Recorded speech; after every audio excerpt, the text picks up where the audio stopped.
Welcome to Breaking Green, a podcast by Global Justice Ecology Project. Data centers use massive amounts of energy, diesel, and water. Increasingly, communities are faced with ecological and economic threats from this new technology. On this episode of Breaking Green, we will be talking with Kaleb Lay, Director of Oregon Rural Action. Oregon Rural Action was central to the work that exposed extensive nitrate contamination in the wells of Morrow County, Oregon. The contamination has been historically connected to industrial farming by activists, but now Amazon's data center in the region has come under increasing scrutiny, with the company reported to have made a $20.5 million settlement in a lawsuit related to the nitrate contamination. Kaleb Lay, welcome to Breaking Green. Thank you very much for having me. It's a pleasure to be here. So, Kaleb, you're with Oregon Rural Action, and I'd like you to tell us a little bit about that organization and basically what kind of work it does in I think it's Northeast Oregon, or is it all of Oregon? Yeah, we're focused here in Northeast Oregon, and I like to say that we're a small but mighty organization. Generally, we have two big buckets of work. The first is we work a lot on immigration justice. Some of the most immigration heavy or immigrant heavy communities in Oregon are actually here in the rural part of the state, up in the Northeast, where we have intensive industrial agricultural communities. And then our other bucket of work is working on pollution issues in what we call Oregon's worst sacrifice zone, the Lower Umatilla Basin.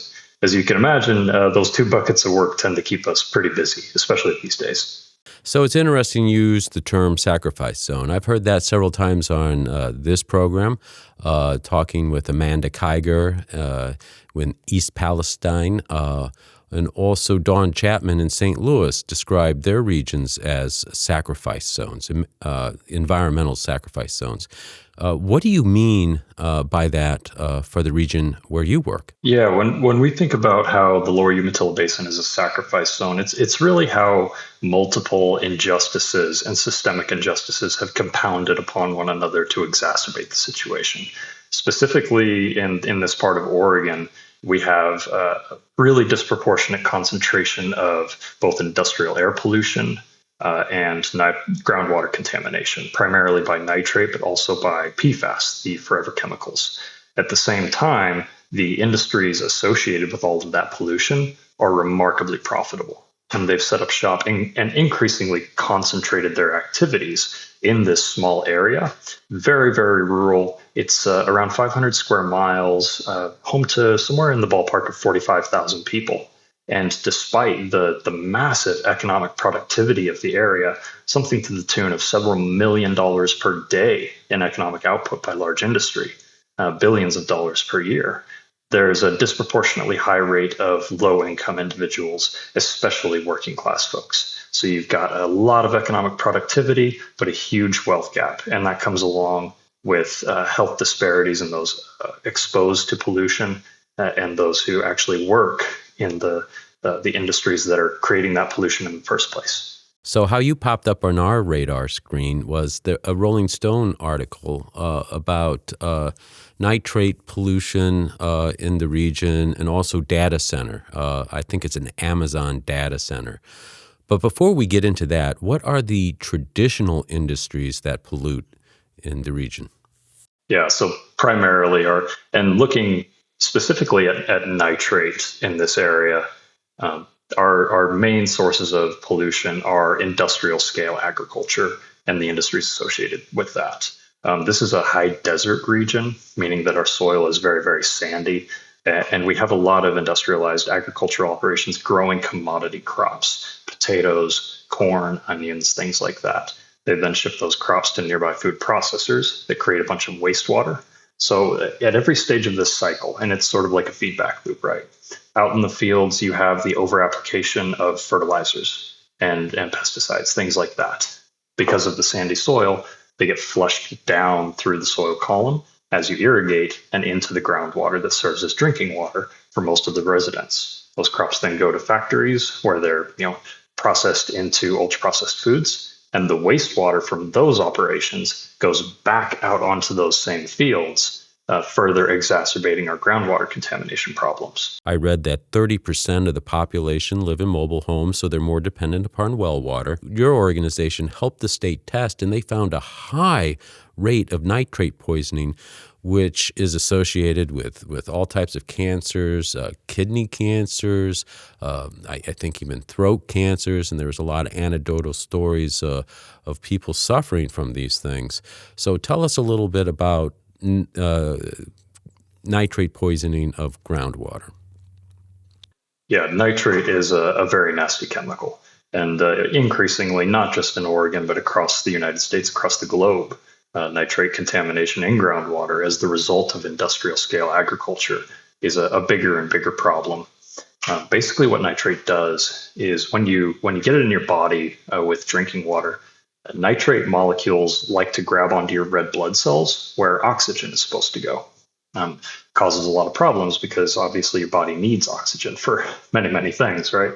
It's especially dangerous for pregnant women, infants. In infants, it actually can cause this condition called methemoglobinemia, which is better known as blue baby syndrome. And that's as horrible as it sounds. Basically, nitrate's grabbing those red blood cells. And in infants and babies, there's not a lot of blood to go around. They can actually start to turn blue as they asphyxiate, even though they're breathing just fine, and it can be fatal. If that weren't bad enough, nitrate is also linked to increased rates of preterm birth, low birth weight, birth defects like neural tube defects, and then with longer term exposure is increasingly linked to a laundry list of cancers, especially of the gastrointestinal tract, stomach, bladder, colorectal, as well as thyroid dysfunction. And there are some emerging studies now that show later in life neurological issues as well. So it's a really nasty chemical. And for folks who live on the front lines of this pollution, in many cases, they've been living with it for years or decades because nitrate has no color, no smell, and no taste. The only way to know if it's there is to test for it. You or Oregon Rural Action was part of a comprehensive testing. So how bad was it, and how did that testing come about, and why wasn't it done before? Tell us a little bit about that, because it sounds like Flint, Michigan. Yeah, we've referred to this as the rural Flint, Michigan. Back in 1990, the state of Oregon declared what's called the groundwater management area in this region. And for the next 32 years, did essentially nothing. Basically, in 1989, they passed a bill. They identified groundwater contamination that rose to the level of a public health threat. And then the response by the state for the next 32 years was to convene a volunteer group of sources of pollution and local elected officials to recommend voluntary plans to reduce pollution. Surprise, surprise, over the next 32 years, nothing really happened other than the pollution continued to get worse. Fast forward to 2022, and Oregon Rural Action, we'd been doing a lot of COVID testing in the farm worker community, trying to get information and access to vaccines out to people, and had a lot of success. So a local county commissioner named Jim Doherty contacted us and said, "Hey, I have concerns about this contaminated groundwater issue. Can you help me come knock on some doors?" And in 2022, we tested almost 700 wells with a very small team of volunteers. And what we found was horrifying. Extraordinarily high levels of contamination, up to 5-6 times the limit that's considered safe under federal law right now. And very, very widespread. Entire communities were affected. In a neighborhood of 100 well users, maybe 2 or 3 were below the unsafe limit. We then had to pivot to try to get the state to support, because this was an energy intensive and funding intensive effort. So the next year, I would say, of our work was essentially trying to pressure the state of Oregon into responding in a meaningful way by testing wells and getting people who tested at unsafe levels access to bottled drinking water deliveries or filters. Since then, we've managed to get over 2,000 wells tested 2,000 households. And of those, I think 600 or 700 have been above the safe limit. I think the highest nitrate level we've seen is 94.8 parts per million. The safe limit is 10. And that safe limit is probably set quite a bit too high. But this was not an easy fight, and there were some real consequences, not only for the people who've been exposed to these poisons and toxins, but also for those who were trying to bring awareness. Yeah, absolutely. I mean, in our canvassing over the last few years, we have talked to more people than I can count, and trying to explain the health implications. And, our organizing team, there's honestly a bit of trauma involved in all this. Knocking on a door and walking someone through what nitrate can do as you do a rapid test in their house and showing them, hey, your nitrate level looks like it's above 30. Here are the health consequences of that. And watching the blood drain from their face as they make the connections to the cancer that their loved ones have had or that they have, or the miscarriages that they couldn't explain over the years that prevented them from starting a family. It's incredibly difficult work. And the only solace I can take from that is it's motivating. And we have seen a real upswell of industry or community members who want to stand up to polluting industry and make meaningful change. Now, as we've been doing that, one of the things that we like to do is, Oregon Rural Action works with community to help them achieve their interests, right? And one of the ways we do that, we try to bring strategy to the table where they bring, they define the outcomes that we're working for. One of the things we did was we organized a visit by several state legislators in the Black, Indigenous, and People of Color Caucus in November 2023. And during that visit, one of our organizers, Rafael, he had parked his pickup, and he had a big magnet on the side for the state testing program because he'd been out doing some canvassing that day, trying to get information out to people. We visited the house where he'd parked his pickup, and then we went to another venue for a community meeting. And about 15 minutes after we left, he got a call saying that his truck was in flames. First responders said that it was arson, but the investigation was quickly closed with no cause determined. We were able to pressure the state into sending the state police to investigate, but by then it had rained on the site for several days, and there was no way for them to determine a cause. So, in our mind, it's hard to prove anything definitively, but it felt like retaliation for the work that we've been doing, and we are standing up to incredibly powerful industries. Talking about incredibly powerful industries, how does Amazon fit into the nitrate problem? Yeah, so it's a little bit, what's the word I'm looking for? It's not the most intuitive thing, right? Amazon is not a farm. They don't grow crops, God forbid anyway. And so, how do they figure into a situation where fertilizer and food processing wastewater is the major source of our problem?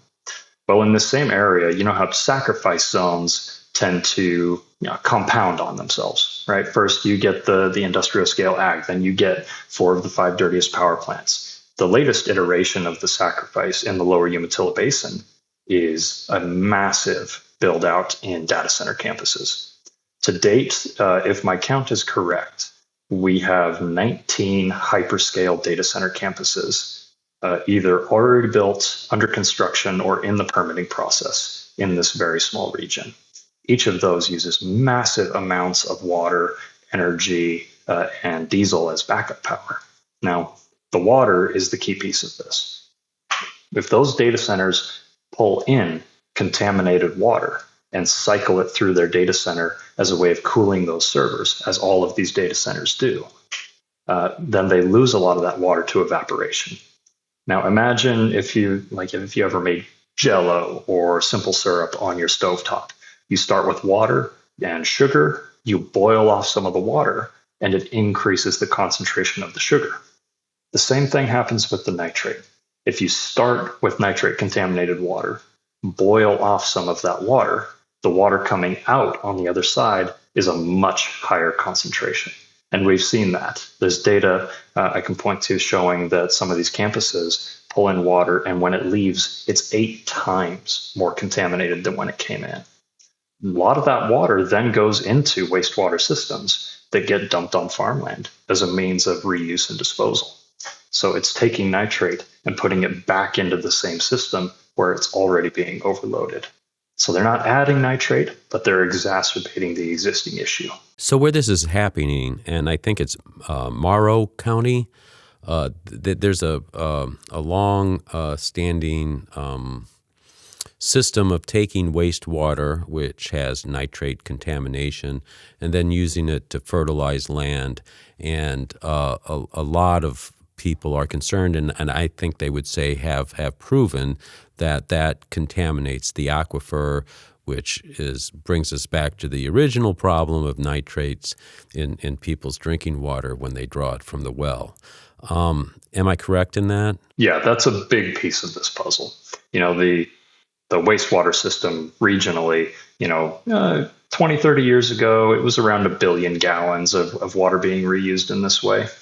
Today, it's more like 4 to 5 billion gallons. So this massive growth and industrialization of the region is very much a contributor to our groundwater pollution and all of our other pollution problems as well.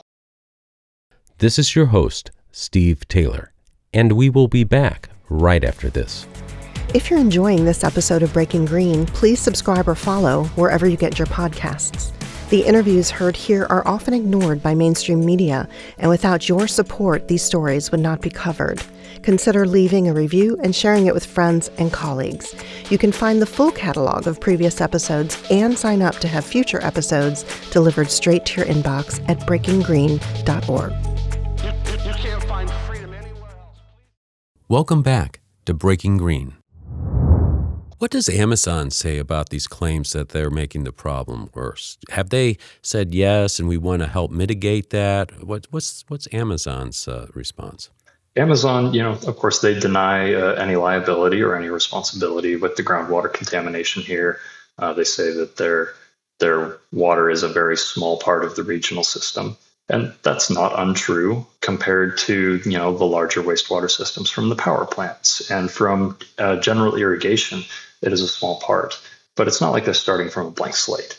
There's already a pollution issue here. And just because it's like if I am driving down the road through a school zone, right, and I'm driving 90 miles an hour, I don't then get out of a speeding ticket because somebody else was going 200 miles an hour, right? I still have responsibility for my actions. So Amazon, of course, denies responsibility, as do all of the other sources of pollution in the region. There's a pending class action lawsuit, and Amazon settled its part in that lawsuit for $20.5 million. Now, that's sort of a rounding error on what they do in a day, right? So their settlement, I saw that, a $20 million settlement was regarding nitrate pollution? Yeah, essentially there's this class action lawsuit, and Amazon had been named as a defendant in that lawsuit. And they settled those allegations for $20.5 million.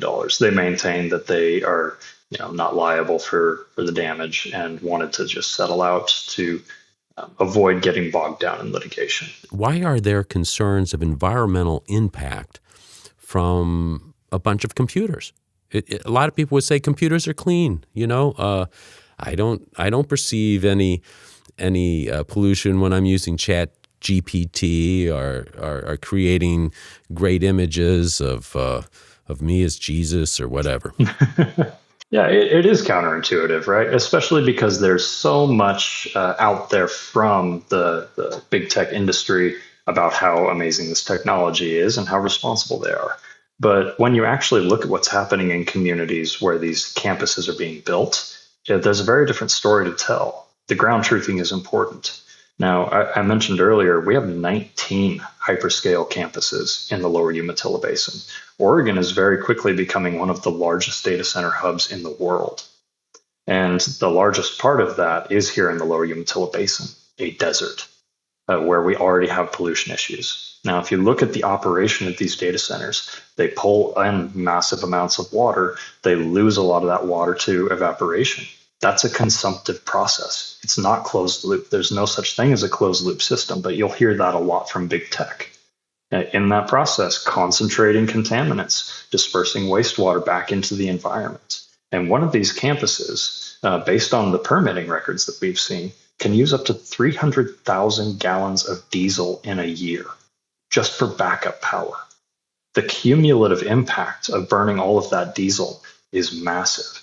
And now we've got 19 hyperscale campuses, either built or in the works. On top of that, now we're looking at the possibility of an Amazon exascale data center project. So where a hyperscale campus is causing all of that environmental impact at 100 acres a pop for a hyperscale, this exascale project will be 1,300 acres, more than an order of magnitude larger. In the hottest part of the summer, it'll use up to 1,300 gallons per minute of water. Imagine 4 or 5 gallon buckets every second. It's more than that. Right now, I mean, you were saying that it was, a relatively small fraction of the usage, but it sounds like as they scale this up, it's going to become a larger and larger part of the water and energy equation. Absolutely. And again, this is in a desert. It's in the West, right? We already have water quantity issues. This area has water quality issues. People in this community are watching pipelines for fresh water be built and bypass their homes for data centers that haven't even been built yet, haven't even broken ground. Meanwhile, the water in their house is poisoned and they can't drink it. And there's no end in sight for most of them. It is an economic and environmental justice issue through and through.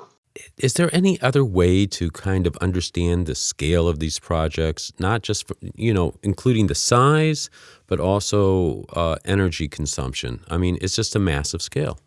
Oh, it is. The exascale project that is in the pipeline for us now, the big one, I like to call it, it's going to use 1 gigawatt of electricity. That would be, one of our largest utilities in this region is Portland General Electric. 1 gigawatt is like a quarter of their entire electrical usage in a year. It's a huge chunk of what Oregon uses in a year as an entire state, industrial, residential, you name it.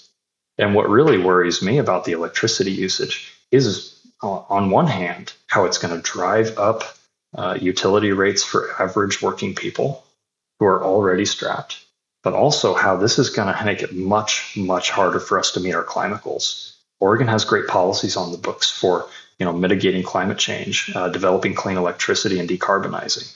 But we're starting to fall behind in some ways that are very scary because data centers are running away with our load growth. There's so much demand for new electricity from all of these campuses, and there's just more and more of them every day that we're falling behind. These centers, were they cloud storage centers? Who's involved here? Is it all Amazon right now, or are you looking at some other tech giants coming in and doing AI? What's the ecosystem, tech ecosystem looking like there? Statewide, it's a mix. Just to the west in the Dalles, there's a Google data center. There's some Meta data centers down in Prineville. But in our region here in the Lower Umatilla Basin, it's all Amazon, every single one of them. Amazon or an Amazon subsidiary, right? And some of them are for cloud computing, but more and more we're seeing a lot of this growth being driven by artificial intelligence and generative AI, ChatGPT type programs, things like that. And I can't help but, there's some reporting I read a few days back that said the amount of debt that big tech has taken on to facilitate this AI data center growth globally is more than the revenue for all global advertising in a year. That's a bit of a sunk cost issue, right? If you take on debt, you want to be darn sure that you're going to be able to pay it back. So maybe they've sort of pushed themselves into a corner. I'm not sure. Regardless, on the ground in these communities, the impacts are very real and they're being felt in the immediate term. We're in a new phase. I think we're just starting to see the implications. I did an interview with someone about generative biology and artificial intelligence. they suggested that the fight to regulate AI will come when it comes to the data centers, that maybe that's the soft underbelly in a way for the industry. I'm not so sure if that's the case. Talking to you, it sounds like they have a lot of support politically for their growth. What does that look like? That gets to a weird element of this fight that we've had with these communities. People think of Oregon as a blue environmental state. We've got a Democratic trifecta and some very good environmental laws on the books. At the same time, we have had a heck of a time getting the state to step in and do basic nitrate well testing, step in and do polluter accountability, pass legislation that would actually help people in this part of the state. It's hard to not see that as a bit of a cynical problem, right? This is a small area. The votes out here don't elect the governor. They don't sway the political powers that be in Salem. And so it's part of why I think this has become a sacrifice zone. It's a place that's out of sight and out of mind for the political power centers in the state. Imagine if someone proposed to put 19 hyperscale data center campuses, or one of the biggest dairy complexes, or 4 of the 5 dirtiest power plants in a wealthy suburb in Portland. It would never happen. But because it's happening east of the Cascades, in a rural agricultural community where people are low income, not politically engaged, not politically represented, and generally, disproportionately, don't even speak English, it's easy to just trample on them. That's what we're fighting here. And it's not an easy fight, but it has to happen. Yeah, I don't understand your electrical grid and the like. Will the gigawatt of power that's drawn down for these centers, let's say that's about what it's going to be, will that affect prices around the entire state, or will that be disproportionately borne by people near the centers? It's really hard to say, and that goes back to a lack of transparency.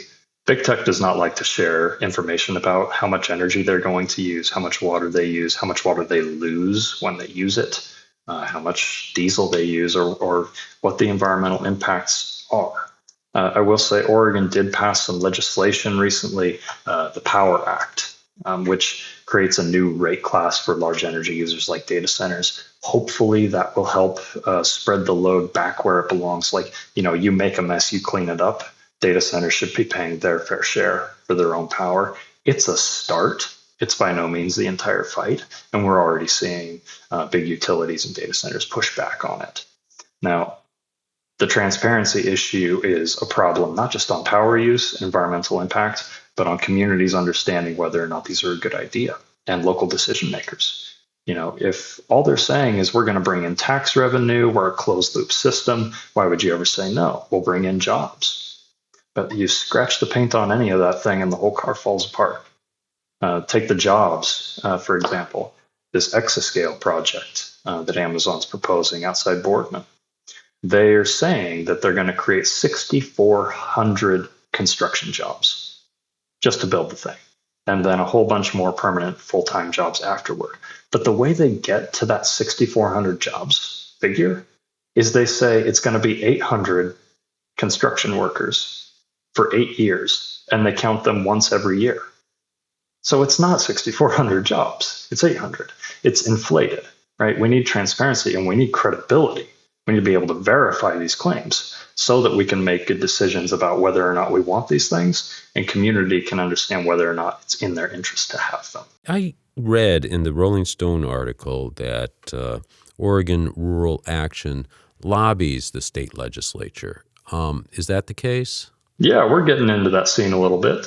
Well, let me ask you this then. If you go into a state legislator's office and you say, hey, data centers, we have a problem here, or we have some very serious concerns, what's the typical response? It really depends on which legislator's office you're walking into. They're people, they're all individuals, and there are other people chirping in their ears all the time, including a whole bunch of highly paid lobbyists for big tech and for polluters. I've had very good interactions with members of the Environmental Caucus, for example, Our local delegation, I would say they have been more adversaries than allies, which has been a bit frustrating. But I think more and more, as communities across the state and across the country, across the world, learn more about what it's actually like to live with data centers, there is a very palpable and powerful grassroots movement building that is anti-data center, anti-big tech. Not necessarily saying no data centers, but saying this is not going well. We need transparency. We need accountability. We're sick of subsidizing these things just so they can suck up all of our water and pollute our air. They need to pay their fair share, and they need to be accountable to our laws and to our communities. I think the political landscape in Oregon has been a little slow to react to that, but I think it's something that could be seized to do some really big, bold things that'll change our communities forever and for the better. But it'll take that grassroots organizing to make it happen. It seems like data centers is on the horizon, that it's going to become more and more a community issue, an environmental issue, social justice issue. And so you have been a little bit in the forefront of that, especially, with Amazon, making a settlement. $20.5 million, which is great, but as you noted, $20.5 million doesn't get you as much as it used to. And it's not going to change behavior, right? Our Department of Environmental Quality a while back fined some of the data centers for using their backup power generators in non-emergency situations, which they're not supposed to do. They fined them $10,400. That's like finding me the hair on my chinny chin chin, right? I mean, if you're going to change the behavior, and if the behavior is a problem, you want to change it, you have to actually tailor the solution to the scale of the problem. Amazon is one of the biggest, most powerful corporations in human history, and they're not getting any smaller. We have to have a serious movement from the grassroots to the state legislative level to the national level to actually get our arms around this thing. Otherwise, we're playing catch up. And take it from us, we're living on the forefront of a massive data center expansion, and it causes problems. It is much better to get ahead of those problems now than to be trying to catch up later. Are you, like me, hearing some things being said on the national level by the current administration and maybe some federal legislators about wanting to deregulate or to loosen regulations around AI, which to me kind of would include data centers? Yeah, I mean, we see a lot about not just around AI, but around water pollution, air pollution. These rollbacks are really scary, and no law is any better than the enforcement of that law. And the enforcement, both at the state and the federal level in the Lower Umatilla Basin, has left a lot to be desired. But it's better to have those laws and rules in place so that you have something to fall back on, so that the communities affected have a leg to stand on when they stand up for themselves, stand up for each other. These rollbacks are really scary. And one of the really frustrating things is that the people out here in the Lower Umatilla Basin, they are salt of the earth, working class, generally conservative people.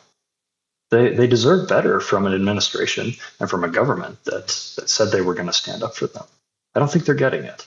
And it's heartbreaking to see. We have people show up in red hats to our meetings, and they've stopped coming now. Oh, they stopped coming in the red hats, but they're still going to your meetings. Exactly. You are a veteran of many fights, I'm sure. You can't work long for an organization like yours without being so. How do you see the resistance forming? Do you have an opinion about that? I see it as a huge tent, and I see it as primarily a class-based issue. Working class people, low-income people, but they're the ones on the front lines. And the thing about data centers is it touches on so many things that are so important to people. How much are they paying for water and electricity every month? Can they drink their water? Is their air poisoned? Is there enough land to go around for housing and land use issues? Are they swallowing up huge swaths of agricultural land? Once you build an exascale data center campus on grazing land, it's never going to be grazing land again. There are so many ways that we can bring different communities together on this who have different interests and might not never be caught in the same room twice. But on this, it's big. And the tent is the richest of the rich, the most powerful of the powerful against all the rest of us. I think it's a huge opportunity for a generational movement. But we need the infrastructure, we need the hands, and we need the passion of people all over the state, all over the country, all over the world. I think we're going to get it. That's a very interesting observation and analysis. Also, these sacrifice zones, when you talked about being a class issue, these sacrifice zones don't usually occur in the wealthier regions, right? It tends, the toxins and the like tend to accumulate in areas where people are, well, I don't know, they're not the 10 or 1%, right? Exactly. And so often the people working for polluting industry are the ones living with the effects of that pollution. It's such a working class issue, right? You go to work at a dairy, you come home and your drinking water is polluted by nitrate. And dairies are a huge source of nitrate, right? And especially in these areas, sources of pollution, they are economic powerhouses. In some ways, you could even argue that they sort of have the local economy hostage, which makes them very, very hard to stand up against. There are fears of retaliation. There are fears of people losing their jobs if they speak up or speak out, if they even go to the wrong meeting. It's a hard thing for people to stand up against their employer when there's not a lot of other options for employment. It's food on the table and a roof over your head, right? That's why it's so important that we build movements. It's not just an individual standing up. It's all of us standing together. That sign, the school of little fish forming a big fish to eat the shark, right? That's a movement. That is organizing, and that's what we're trying to do here. Is there anything I didn't ask you that you would like to address? The other thing that I think is worth mentioning, because I've heard this from some folks in other states as well, there's a lot of concern about PFAS in data centers. And from what I can tell, there are very, very few examples of data centers actually testing their wastes for PFAS before they discharge them back into the environment. That's another place where we really need some transparency. We have 3 cities in Northeast Oregon that already have contaminated drinking water from PFAS. And this is a really scary chemical. Synthetic, man-made, they last forever in the environment, and they're linked to a lot of health problems. If we're talking about transparency and helping communities understand the bare minimum of what they should have a right to, it's information about how data centers are going to affect their environment, the environment they rely on. I think a good place to start would be disclose all of the toxins that are associated with your operation. Kaleb Lay, thank you for joining us on Breaking Green. Thank you very much. It was a privilege. You have been listening to Breaking Green, a Global Justice Ecology Project podcast. To learn more about Global Justice Ecology Project, visit globaljusticeecology.org. Breaking Green is made possible by tax-deductible donations by people like you. Please help us lift up the voices of those working to protect forests, defend human rights, and expose false solutions.